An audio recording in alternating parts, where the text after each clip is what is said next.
శ్రీ పరాభవనామ సంవత్సరం తెలుగు ఉగాది పండుగ గురువారం రోజున మనం జరుపుకుంటున్నాం.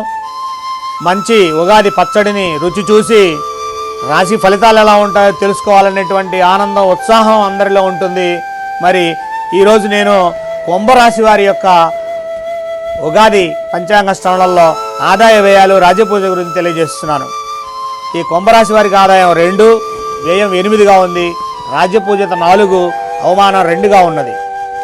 ఈ రాశి వారికి గురువు జూన్ 1 వరకు 5లో తామ్రమూర్తిగాను, జూన్ 2 నుంచి 6లో సువర్ణమూర్తిగాను సంచారము చేయుచున్నాడు.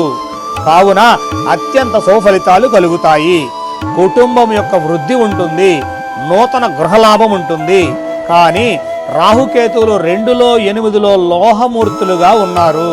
కావున వీరికి శ్రమ ఎక్కువగా ఉంటుంది.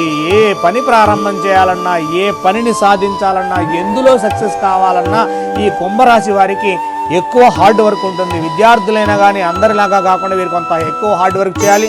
వ్యాపారులైనా కానీ మరి లాభాలు పొందాలంటే కుంభరాశిలో ఉండేటువంటి వారు కొంచెం హార్డ్ వర్క్ చేయాల్సి ఉంటుంది. అయ్యే పనివాడు రాలేదని చెప్పి ఎదురు చూస్తే మీరు తెచ్చినటువంటి ఆ యొక్క కూరగాయలు చెడిపోతాయి. కాబట్టి మీరే యజమానులైనా కూడా రాబడి పొందాలి అంటే, లాభాలు రావాలి అంటే కనుక కొంత శ్రమ చేయాలి.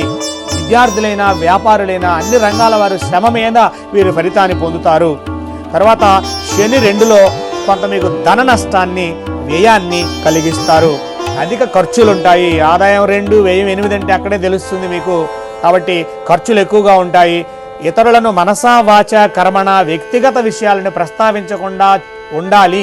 ఈ రాశి వారికి ఒక సూచన. కుంభరాశి వారు అందరి విషయాల్లో తలదూర్చకూడదు. దారిలో పోతున్నాం, మనం బస్సులో ప్రయాణం చేస్తున్నాం, రైల్లో ప్రయాణం చేస్తున్నాం, చీటికి మాటికి వేరే వాళ్ళతో వివాదాలు తగాదాల్లోకి వెళ్లకుండా ఉంటే ఈ రాశి వారికి కొంత అనుకూలతలు ఉంటాయి. ఇతర విషయాల్లో తలదూర్చకుండా ఉండాలి అనేది చెప్పదగినటువంటి సూచన. ఇక్కడ శని 2లో ధన నష్టం కలిగించకుండా ఉండాలన్నా, వక్రగతిలో ఉండేటువంటి రాశులు సానుకూలం అవ్వాలన్నా ఈ యొక్క కుంభరాశి వారు గోవిందుడిని దర్శించాలి, గోవిందనామస్మరణ చేయాలి. గోవిందాయ నమః, గోవిందాయ నమః అని చెప్పి గోవిందనామస్మరణ చేయడం వలన వీరికి మంచి శుభ ఫలితాలు కలుగుతాయి.